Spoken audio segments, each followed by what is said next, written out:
Ko smo v okviru Ministrstva za obrambo zaključili s prvo fazo obnove cerkljanskega letališča, seveda sedaj sledi tudi druga faza, kjer je črpališče Stara vas ena izmed ključnih stvari za zagotovitev potrebnega goriva za vsa letala.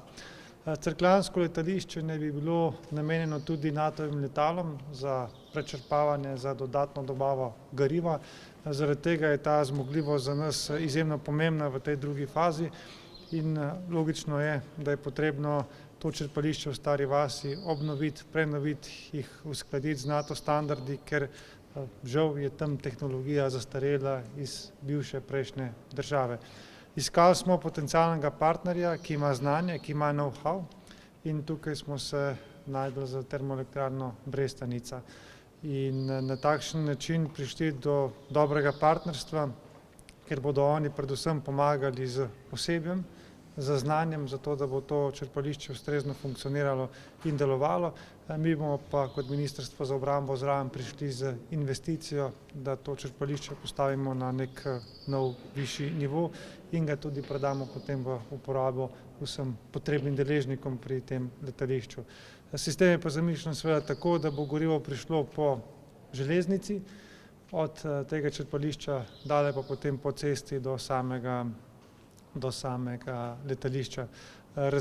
Razmišljali smo tudi o potencialnem kerizovodu, ampak bi enostavno morali prečrpati oziroma biti poraba tega goriva tako velika, da enostavno so naši izračuni pokazali, da je neekonomično, če bi delali ta kerizovod in zaradi tega smo se odločili za klasiko, to pomeni po železnici do Stare vasi in od tu dalje potem z avtocisternami do samega letališča Cerklje.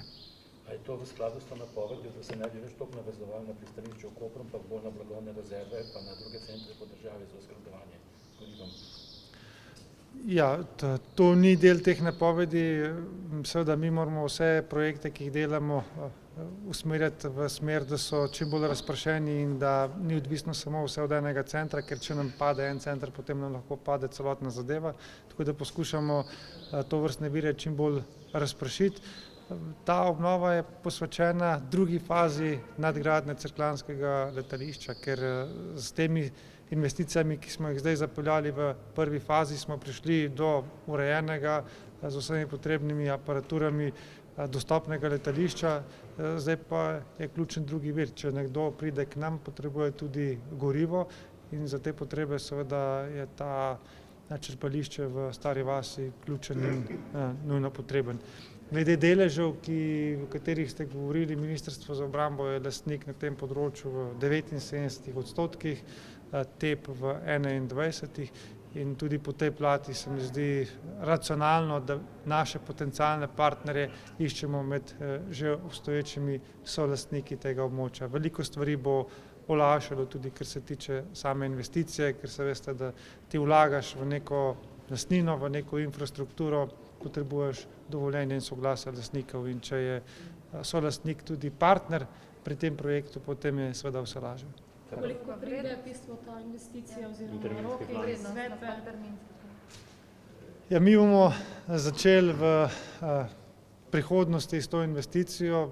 O konkretni številki vam ne morem reči, bo pa to zagotovo večmilijonska investicija, ker se bodo stvari dejansko v prihodnosti še pokazale, ko bomo staro opremo razmontirali, odpeljali, kako globoko je potrebno iti s prenovo in kako zadevo zapeljati. Po prvih ocenah bo šlo zagotovo za več milijonov evrov. Končna ocena bo pa podana v prihodnjih mesecih. Ampak to je v bistvu v tem delu naložbe drugem, nadgradnje cerkljanskega letališča, ki v večini financira NATO, ne? Drži. Drži. Ja, čisto nekaj malega tle pripade, majhen del je še Slovenije, ne? Tudi to drži. In to je še ena stvar, ki je potrebno poudariti, da za to investicijo bo seveda levi delež teh sredstev prispevalo zavezništvo NATO. Imamo pa časovnico do kdaj, bi bilo to urejeno približno? Čim prej. Čim prej. Jaz pa nekako realno planiram tam med 4 in 6 leti, da bomo prišli do take faze, da bo zadeva polno operativna.